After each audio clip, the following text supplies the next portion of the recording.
Yo quiero que miren aquí al tablero. Y aquí tengo lo que yo llamaría el texto. Pongamos cuidado aquí. Aquí está el intérprete que vive en el 2012, que somos nosotros. Este intérprete puede ser un creyente, un pastor, un apóstol, lo que quiera, un hombre de Dios. O no de Dios también. Cuando nosotros en el 2012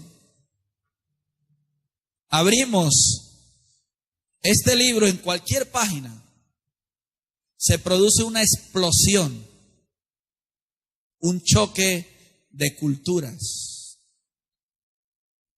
¿Por qué? Porque los escritores bíblicos están alrededor de unos 2000 a 4000 años de distancia de yo como intérprete. Es decir, que el último de los escritores bíblicos del Nuevo Testamento está a 2000 años. Ahora, ¿cuántos saben que la Biblia no fue escrita en español? Que no fue escrita ni en inglés, ni en francés, ni en alemán, ni nada de eso. Que si es el Nuevo Testamento fue escrito en griego, pero no en el griego moderno, sino en el griego koiné, el griego de la época que era el griego común. Y que el Antiguo Testamento fue escrito en hebreo en su gran mayoría, una parte arameo, en fin. Pero que estamos a 2000 años de distancia. Si hoy estuviera Moisés aquí y nos leyera un correo electrónico a nosotros, no nos entiende nada. Porque Moisés no tenía ordenadores o computadores, ni iPad, ni iPhone. No era la época de los aviones, es que ni un lapicero, ni un reloj. O sea, el mundo de Moisés, su mundo era muy diferente al nuestro. ¿Cuántos entienden eso? Entonces, hermano, cuando entendemos este fundamento, que el intérprete y el escritor bíblico, cuando iba a decir texto aquí, estoy pensando en un escritor bíblico. Entonces, este señor vive en un mundo completamente diferente a esto. A esto yo le llamo, o se le llama, cosmovisión. Palabra muy sencilla para muchos. La manera como nosotros hoy entendemos la vida y tenemos una cosmovisión de nuestro entorno, de nuestro mundo, hermano, muy diferente, pero muy diferente a los escritores bíblicos. Pregunto, ¿eso es verdad o es mentiras? El que diga lo contrario, hermano, de verdad, ya es que es tercamente santo. Pero esto es un fundamento que nos hace a nosotros partir a partir de ahí, de entender que se necesita hermenéutica por esta simple, idea fundamental para empezar nuestra tarea hermenéutica. ¿Por qué? Porque nosotros a partir de ahí tenemos que decir, o este escritor viene a mi mundo y me lo explica, o yo voy al mundo del escritor. Uno de los dos nos tenemos que desplazar. Y estoy tan seguro que este señor aquí no, porque está muertecito. Y nosotros somos los que estamos vivos, pienso yo. Entonces soy yo el que me desplazo al mundo del escritor. Pastor, ¿y cómo hago yo para irme al mundo del escritor? Hermenéutica. Principios de interpretación. Entonces, cuando yo como intérprete entiendo que la cultura del escritor, su cultura, es decir, su idioma, ¿qué más? Su entorno, costumbres, etcétera, muy diferente a las nuestras. Entonces, si yo entiendo esto obligatoriamente me manda allá. Tengo que ir allá. Una vez que yo voy al mundo del escritor, tengo que retornar a mi mundo. Y cuando retorno a mi mundo, una vez que he ido allá y retorno a mi mundo, yo tengo que contextualizar. ¿Sabe qué es contextualizar? Predicar. ¿Sabe qué es predicar? Aplicar a mi contexto.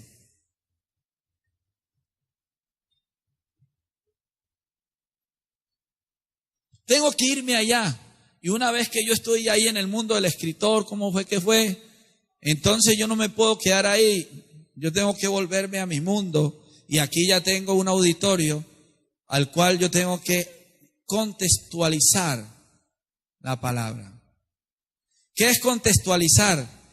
Es de alguna manera entender el auditorio que tengo. Si yo sé que esta noche tengo egresados de la universidad en lo teológico, yo tendría que subir en mi nivel en esta conferencia que estoy dando. Como sé que hay una pluralidad aquí de formación académica, entonces tengo que hablar para todos más o menos, pero si yo tuviera aquí exégetas y gente de seminario, yo estaría hablando a otro nivel. Es decir, yo contextualizo a mi auditorio. O sea, no es lo mismo que usted aquí en Guatemala llegue y le predique a gente adinerada con empresas y todo eso, a irse al barrio más pobre donde hay mucho analfabetismo. Usted tiene que contextualizar. Usted no puede llegarle, oye hermano, es que usted no sabe lo que dice el griego. No, hay que ponerse en esas cosas. Pero a un hombre de universidad que ha sido preparado dice, espérate un momento, etimológicamente este término tiene una preposición más un sustantivo. Y esta preposición es epi y este sustantivo es gnosis. Esto es epignosis, lo que quiere decir esto y esto y esto. Entonces el hombre va a decir, wow, yo pensé que lo sabía todo. Pero usted le está desafiando a ese hombre algo nuevo. Y lo está llevando al terreno donde un hombre pensante, preparado, va a recibir pues una información que le va a complementar a su formación a un nivel académico.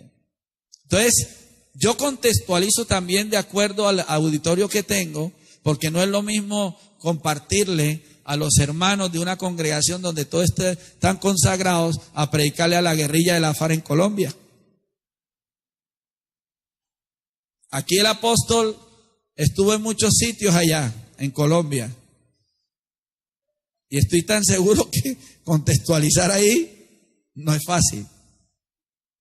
Entonces, toda esta dinámica implica hermenéutica.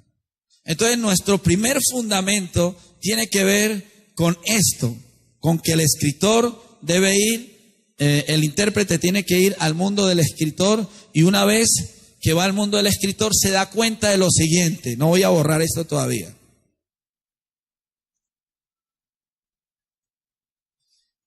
El mensaje que Dios dio en su tiempo estaba envuelto en un ropaje de cultura, y dentro de eso está la norma. Lo voy a explicar qué es eso. Dios no podía enajenar a los escritores de hace 2000 o 4000 años de su cultura, de su idiosincrasia. Es como yo decir aquí a los guatemaltecos que se olviden de toda su cultura y se hagan perfectos colombianos. Queda difícil.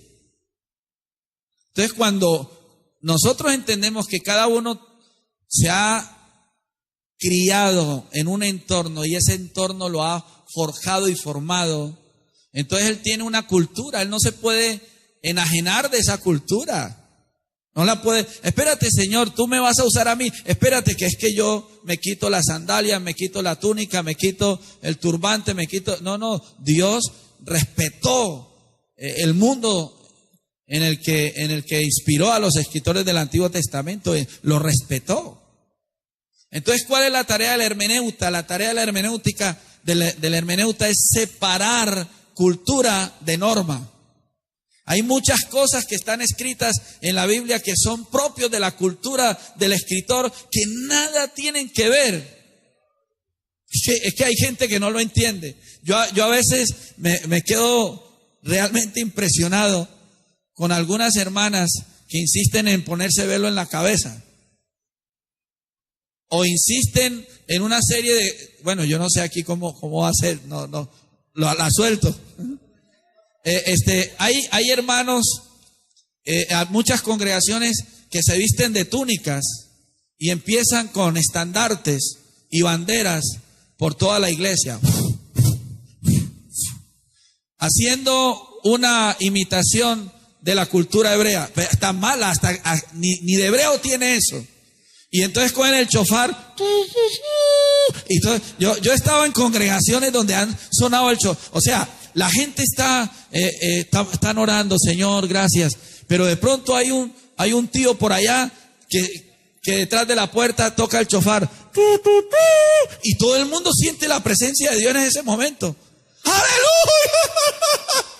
Porque tocaron el chofar. Si eso era propio de una cultura, ¿por qué nosotros tenemos que cantar como cantan los judíos? Nosotros tenemos que cantar, si nuestro entorno es salsa, merengue, vallenato, nosotros tenemos que cantar como somos nosotros.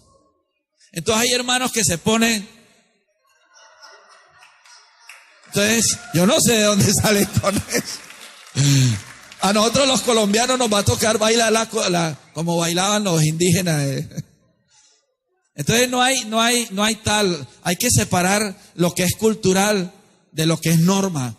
Y esa es la tarea del hermeneuta, hacer esa ruptura, esa separación y decir, espérate un momento, esto tiene que ver con el mundo del escritor. Él no podía enajenarse. Entonces yo no puedo convertir algo que es cultura en una norma, en un mandamiento. Eso es tan sencillo, hermanos. Bueno, y por ahí podemos seguir. ¿Esto está claro? ¿Tiene sentido? Entonces usted me dice, pastor, ¿y cómo yo voy al mundo del escritor? ¿Y cómo hago yo esto y con esto?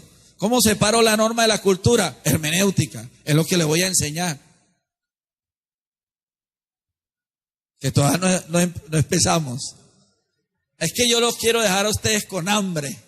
Decir, por favor, ya. Entonces yo les digo, lo siento mucho porque eso es para el segundo nivel y vendré en otra ocasión. Sí. Bueno, no, estos son fundamentos para poder que me entiendan por qué estoy hablando de una hermenéutica apostólica. Aún el mismo apóstol Pablo, cuando escribe a los Corintios, había algo que se daba solo en el marco de esa iglesia en los Corintios. Y hay cosas que yo tengo que decir, oiga, espérate un momento, que es que eso era para ese momento. Por favor, ¿por qué no entendemos eso? No, está en la Biblia. Y hay que ser bibliocéntrico, eso se llama ser literalista. Estar apegado tanto a la letra que a lo último, hermano, Dios dice, ¿ves? Esto se están complicando la vida si yo no he mandado tal cosa. Entonces, volviendo otra vez aquí al planeta Tierra, la hermenéutica. O la empezamos a usar a las buenas o a las malas. Pero esto va en serio. Aquí es que tenemos que ser hermeneutas todos. Si no, no estamos haciendo nada para poder respetar. Entonces, escriban o dibujen esto ahí donde ustedes ven un espacio en blanco. Es para pintar este cuadrito que he dibujado ahí.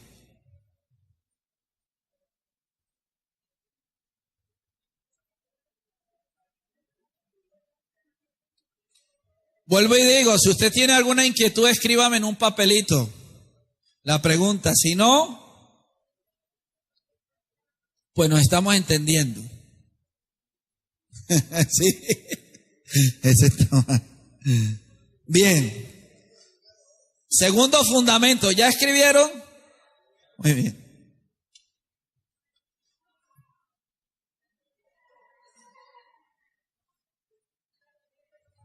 Bueno, el esposo suyo ya lo hizo todo bien. Bien, esto saldrá en el examen, de una vez se los digo. ¿Vale? Algunos piensan que no, pero esto va en serio. A mí el apóstol me dijo, usted, segundo fundamento,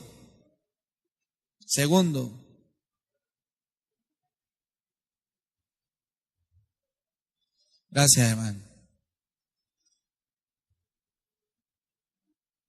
Cuidado aquí.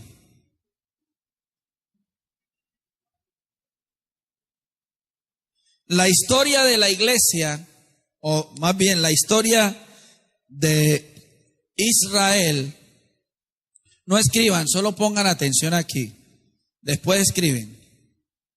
Israel en el Antiguo Testamento y la iglesia en el Nuevo.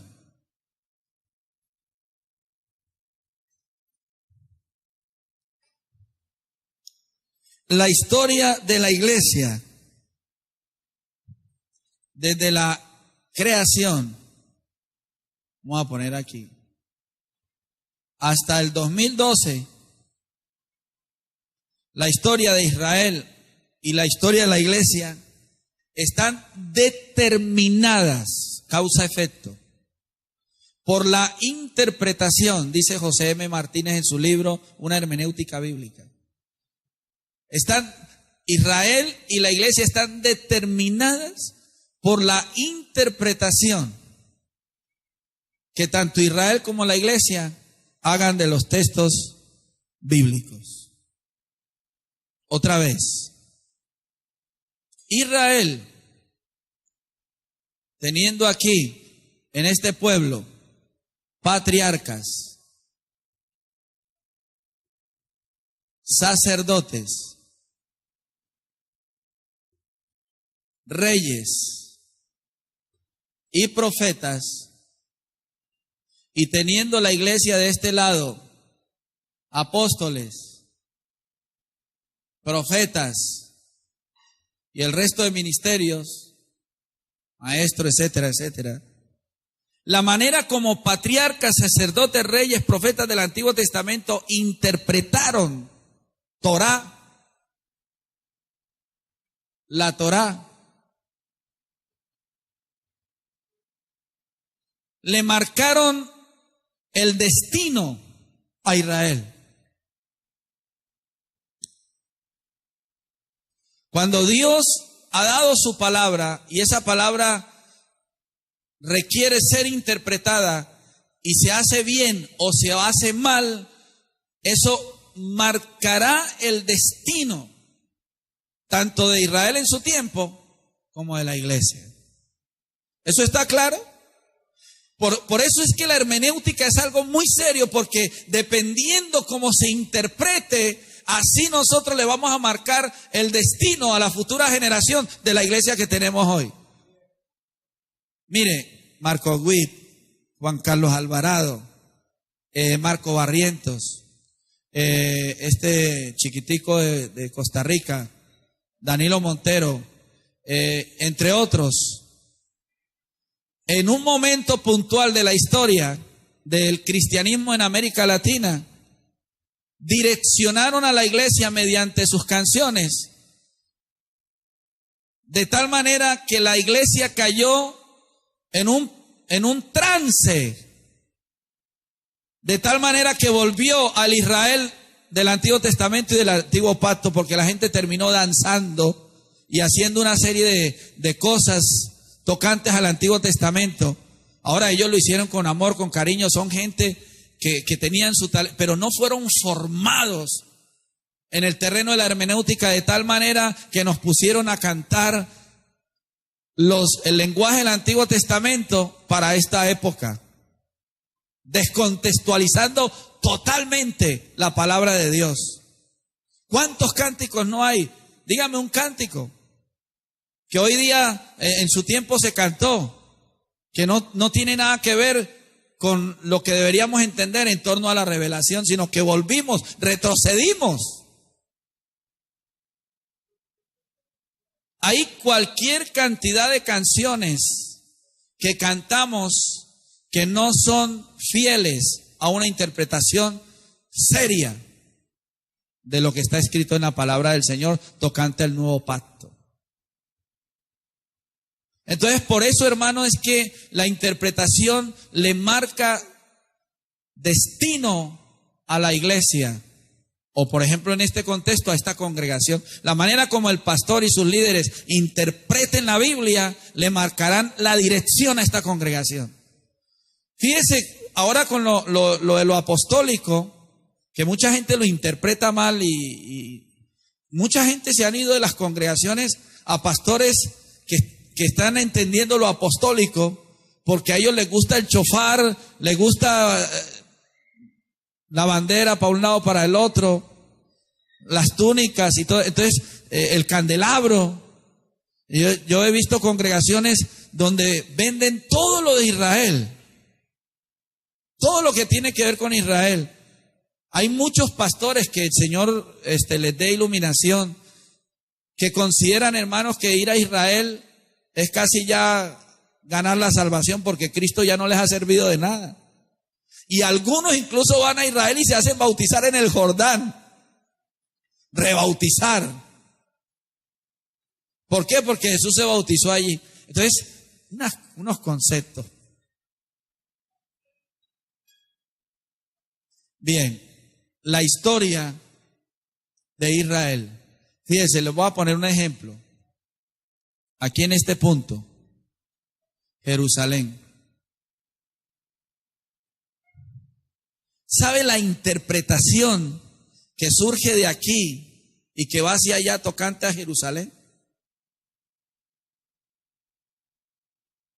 Si usted quiere estudiar un tema serio realmente en la Biblia, se llama Jerusalén.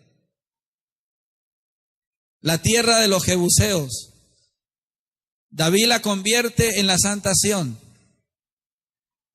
Y Jerusalén se convierte en el puro centro, de tal manera que cuando se dividen las dos tribus, unas son 10 y otras 2, entonces las 2 quedan en Jerusalén y las otras 10 en Samaria.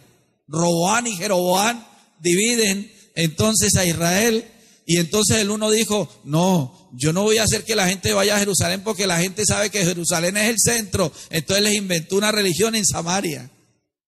¿Cuántos saben eso?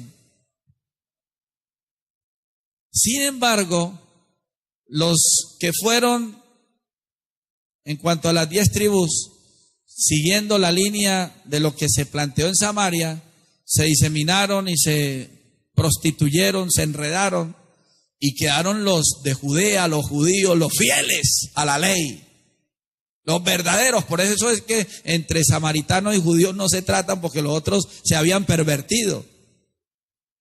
Ellos tenían a Jerusalén. Muy bien. Jerusalén, Jerusalén. Llega Jesús y dice: ¿cuántas veces quise juntaros como la gallina? Jerusalén, lloraba el Señor sobre Jerusalén.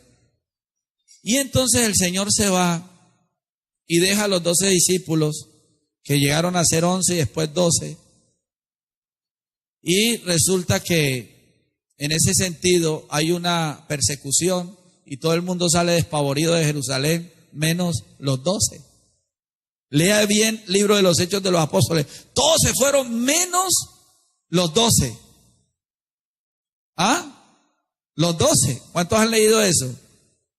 Dice que todo el mundo se fue en la persecución y los 12 se quedaron en Jerusalén porque ellos pensaban a la manera del Antiguo Testamento que Jerusalén era el sitio. Y fíjese que no entendiendo estos cabezones, porque el apóstol Pedro, con una mentalidad judaizante, mezclando fuertemente, que no quiso entender, entonces Dios levanta una iglesia en Antioquía poderosa, la iglesia apostólica, que se va al mundo, porque los otros quedaron en Jerusalén. Nosotros nos vamos de aquí. El Señor les dijo, no se vayan de Jerusalén, pero para que recibieran el Espíritu Santo, pero después de ahí tenían que ir a ser testigos, no solamente en Jerusalén, no solamente en Samaria, sino hasta lo último de la tierra. Entonces quedaron en Jerusalén, porque Jerusalén es la Santa Sión. Oye, hermanos, si ustedes leen bien, hasta donde yo leo en la Biblia en el libro de Apocalipsis me habla de la nueva Jerusalén, porque la vieja no sirve para nada. Y todavía hay gente, no quiero ir a Jerusalén, cristianos. Bueno, yo ya estoy predicando, voy aquí al tema de nuevo. Porque me meto en estos temas, porque Jerusalén, ojalá ustedes interpretaran en qué quedó y en qué va a quedar la antigua Jerusalén. ¿Cómo se le llama? Vamos a cerrar ese capítulo ahí. Otra vez. La interpretación que Israel le dio por medio de patriarcas, sacerdotes, reyes a la palabra de Dios y la iglesia hasta el 2012, la interpretación que le demos a la Biblia determinará el rumbo que vamos a tomar.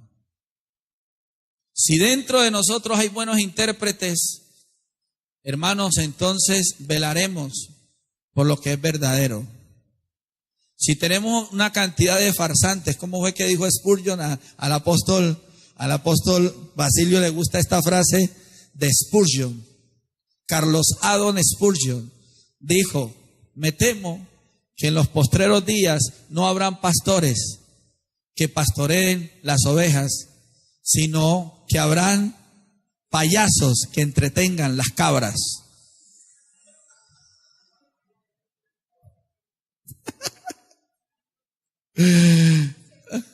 Sí.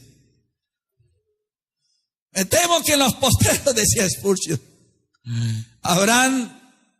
no habrán pastores que pastoreen el rebaño, las ovejas, sino payasos que entretengan las cabras. Entonces, eso suena muy fuerte, pero realmente quien de alguna manera quiere mantener su status quo y sacar rentabilidad del evangelio va a tener que usar de la agüita bendita, del aceitico traído de no sé dónde, del manto no sé qué de tal parte, y creando una cantidad de supersticiones evangélicas. Porque eso es la mala interpretación de la Biblia. Yo llegué una vez a una congregación ahí en Colombia a predicar, es una campaña. Entonces yo estaba orando ahí en el templo, oh Señor, gracias, decía yo en esa época. Este templo bendice, Señor, hace años. Entonces yo me fui para la parte de atrás del templo y encontré una cantidad de latas de aceite de oliva. Entonces yo le pregunté al pastor, oye pastor, y es que aquí cocinan con aceite de oliva, esto es muy caro.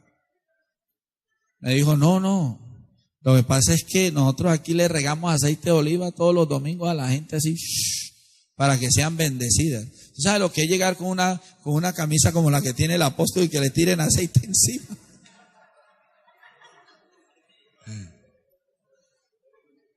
Fíjese que el aceite que se habla en el Antiguo Testamento sobre el aceite de la santa unción y que era el instrumento para ungir al sumo sacerdote, Salmo 133, a través de todo el recorrido de la revelación progresiva, tiene un símbolo en el Antiguo Testamento, pero ¿dónde se nos dice entonces que nos quedemos con el símbolo y nos olvidemos de lo revelado?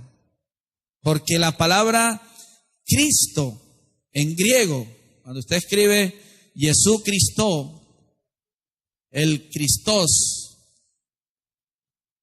cuando usted escribe el Christos, crío en griego es ungir.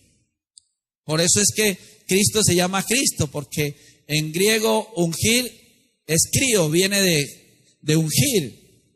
Entonces Jesús es el Cristo, es el ungido, ¿vale? Entonces a partir de ahí uno empieza a entender que la unción deja de ser un símbolo para convertirse por revelación en una persona, o no convertirse, sino que es por revelación progresiva lo que es. Ya no es sombra ni figura, sino que ya está el velo corrido, aquí está. Hermano, y nosotros queremos volver